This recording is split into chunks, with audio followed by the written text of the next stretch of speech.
कहानी ईमानदारी का फल। एक समय की बात है, एक छोटे से गांव में रामू नाम का एक किसान रहता था। रामू हार्डवर्किंग और ईमानदार किसान था। उसके पास एक छोटी सी जमीन थी, लेकिन वह हमेशा कड़ी मेहनत करता और अपनी फसल को अच्छे से उगाता। एक दिन रामू खेत में काम कर रहा था, तभी उसे जमीन में कुछ चमकती हुई चीज दिखाई दी। उसने पास जाकर देखा तो यह एक सोने की अंगूठी थी।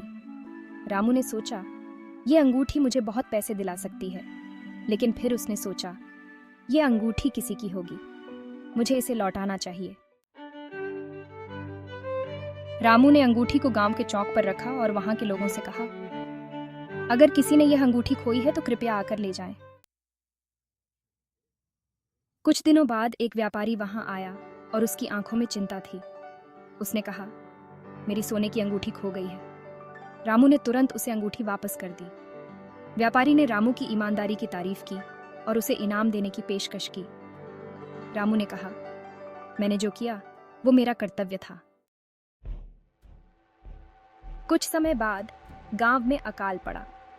सभी किसान चिंतित थे और उनकी फसलें सूख गई थीं। लेकिन रामू ने अपनी मेहनत से थोड़ी फसल उगाई थी। उसने अपनी फसल का कुछ हिस्सा गांव वालों के साथ बांटने का निर्णय लिया।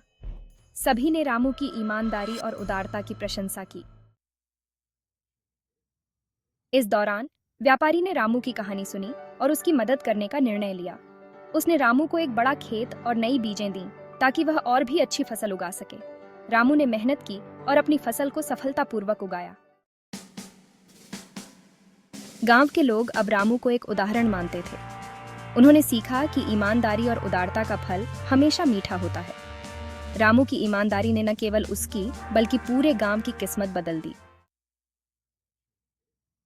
नैतिक ईमानदारी और उदारता हमेशा फल देती है। जब हम दूसरों की मदद करते हैं तो जीवन में अच्छे अवसर अपने आप आते हैं।